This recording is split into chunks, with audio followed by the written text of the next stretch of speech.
Hello, welcome to Gabie's Knit Goodies. I am Gabie, and I have lots of knitting to talk to you about. I am trying to do regular podcasts. I'm hoping for weekly here and just having shorter podcasts every week.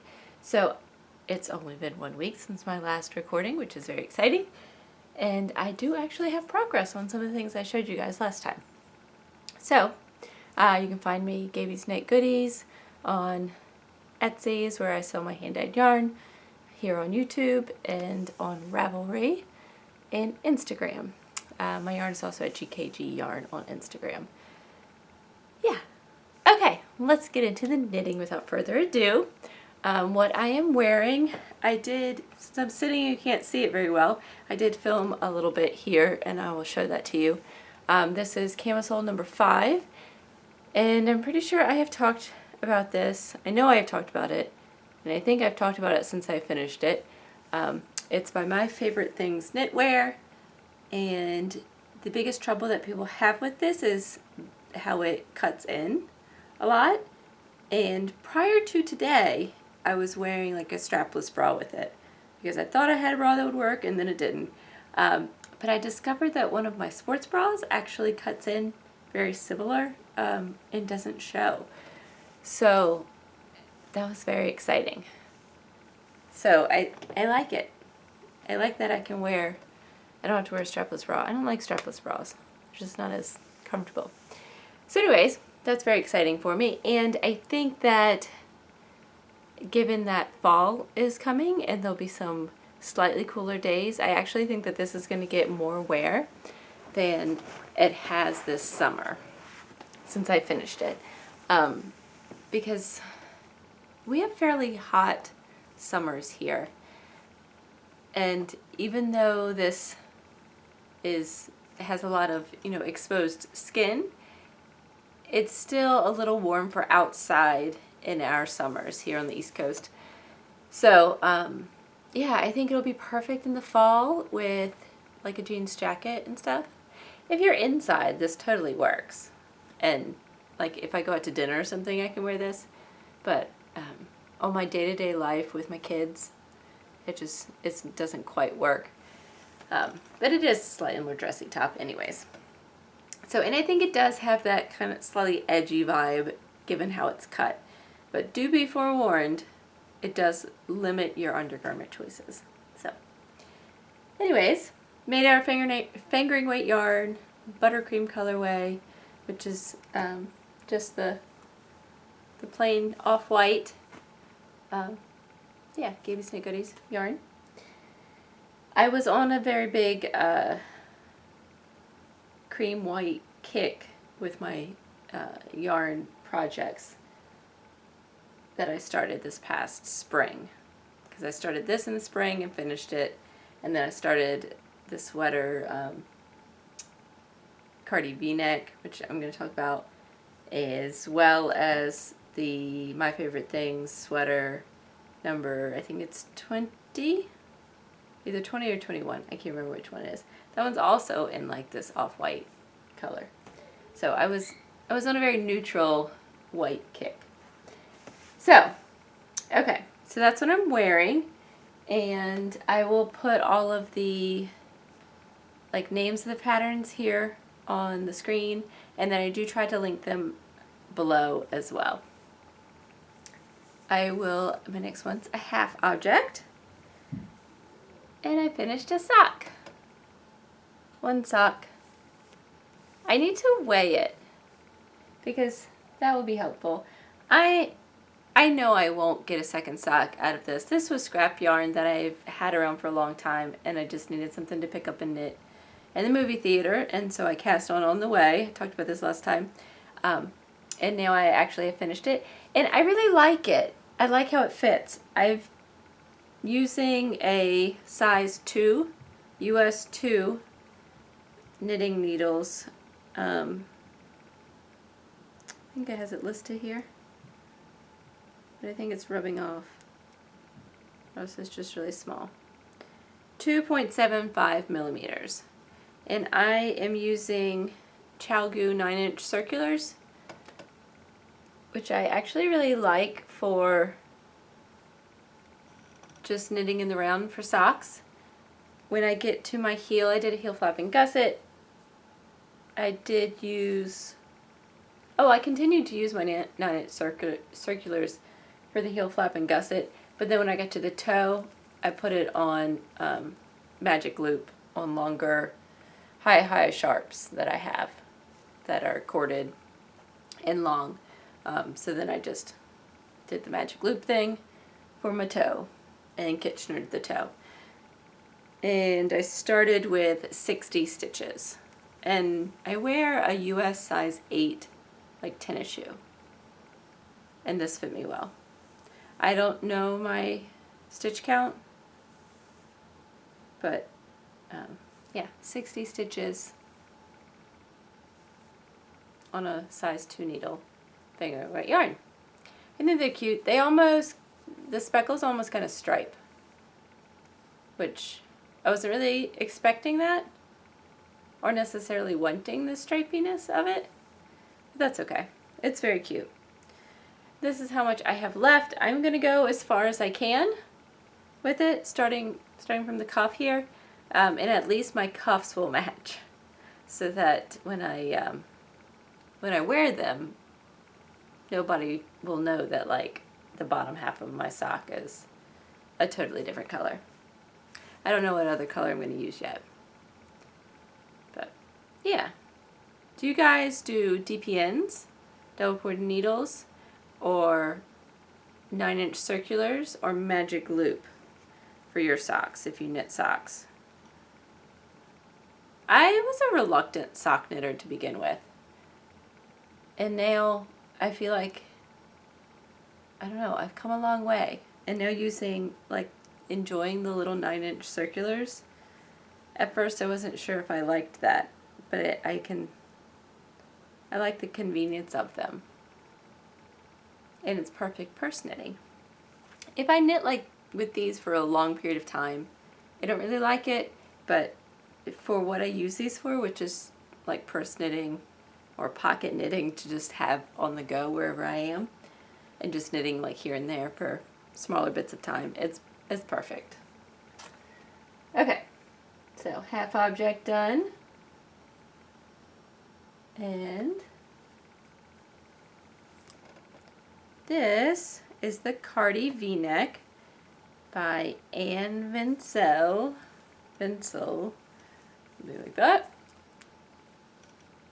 And as you can tell, so last time I was finishing the tubular, or the Italian bind off. Is that the same thing as a tubular bind off? I think it might be. So I finished that. And now I'm on a sleeve. Picked up stitches for my sleeve here, and I think it looks good. And it's making me more excited. I don't know, when I saw it, I took a picture of it hanging up without sleeves after I finished the body, put it on Instagram, and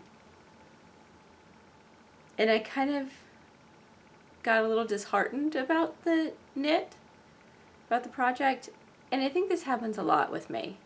Like I'm all gung-ho, and then 75% of the way through I'm like, I don't even know if I really like this anymore. And then I fall back in love with it later. So when I had finished the body and I tried it on, and I hung it up and just looked at it, I was like, it's a lot of work, and I don't even know if I like it anymore. But for some reason, when I picked up for the sleeve here and started knitting that, and seeing it with a sleeve on it, just changes it for me a good bit. I think I'm gonna like it. I think I'm gonna like it a lot. So that's good, right? Because it's supposed to have sleeves, so it totally makes sense. And I think maybe it's a proportion thing. It's kind of big, and so without sleeves, it looks funny. But with the beginnings of a sleeve, it starts to make sense proportion-wise. Yeah. Anyways, I think it's going to be great. And it's nice and neutral. I think I'll wear it a lot. that I have to say I'm worried about sleeve island, but not taking a break between the body and the sleeves is making it so that the sleeve is, the rounds are going by so fast. Because like on one round you're doing your little twisted stitches, and then you have a few rounds where you don't, and then you do them again. And so you know when you're changing rounds because you're doing something different every few rows. So I realized how short the rounds are on the sleeve, even though the sleeve is huge, because I had been doing all of those many stitches on the body. So it's making the sleeve seem small. So that's great. I just have to make sure I keep with my momentum through the next sleeve. Although I'm antsy to cast on something else. I think I'm gonna have to make a whole video on my fall dream knitting. I've seen a lot of those types of videos on YouTube here lately, and I've been very inspired, and it makes me want to cast on all kinds of things, like a hoodie. If you haven't seen Andrea Mowry's traveler hoodie, that's very cute. And the fall colors. And right now I'm knitting on these like white springy colored things. So anyways, oh, my other whip that I talked about last time, I have knit a little bit on it, but you probably can't really tell because, well, for one, I'm in the middle of a row and it's big anyways. So this is the half and half wrap by Purl Soho, free pattern, knit out of whatever this is, Dark and Stormy, fingering weight, in my gabiesknitgoodies Etsy shop, and Flowers and Dirt. And I need to dye some more, especially of the Flowers and Dirt, I think. But if you ever have something that you want me to dye and I don't have it listed, just message me. I do dye to order. But I've enjoyed this a lot, and I've just enjoyed my yarn and the colors and the mindless knitting. I will keep this around and just pick it up and have something for mindless knitting, and it's great. So I like it, and I think I'm going to like it when it's done. And I knit the big size, not the bigger size, which I think will be plenty big enough, but it's not using as much yarn as I thought it was going to use. Alright, and this next one is we'll call it a whip revival, because I put this away after the springtime because it's fairly thick. This is My Favorite Things Knitwear sweater, either number 20 or 21. I will put it on the bottom here. I'm not sure which one it is. And like I said, I had gotten from, it's similar to the construction of this one, where you start like at the back and you knit down the back, although this one doesn't do the neck at the same time. And then you pick up stitches. This one has you pick up stitches and then do the front two sections and increase until they meet, and then you join it all in the round after the underarms. And so I've done that for just a few rows, and then I put it aside for the summer, because mohair in the summer is, I have been knitting on mohair in the summer, I guess, the other one. But that one's fingering weight held with the kid mohair silk. And then this one is, I need to wind up another one, DK weight held with the kid mohair silk. On the plus side, it makes it go faster, and it's very squishy with all these cables, and having the DK weight mohair merino held with the mohair. Like it's a very squishy fabric, and definitely thicker than the fingering weight held with the mohair. So these are the fingering weight merino and the kid mohair.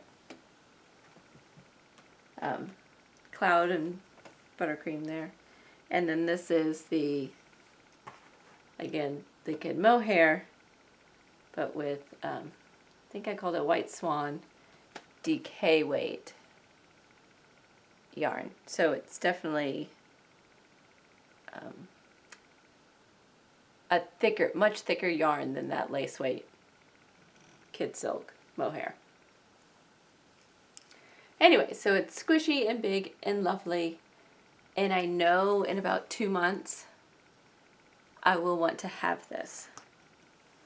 So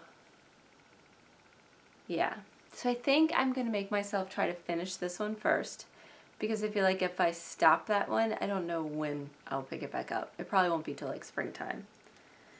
So if I make myself finish that, then I will maybe really want to work on this so I can get it done for like by Christmas anyways. It's actually not a slow knit. It's a fairly fast knit, considering it's all over cables, because it's such thick needles. These are size 9 needles. So US 9, which is 5.5 millimeters. So that's pretty big.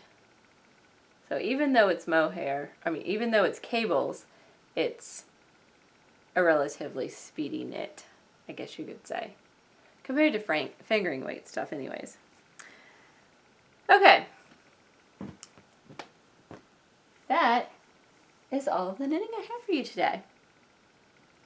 So I talked about some books last time that I read this summer, and then I was talking to somebody else, and another way I read is through audiobooks. My library has a great selection and an app where I can just listen to audiobooks.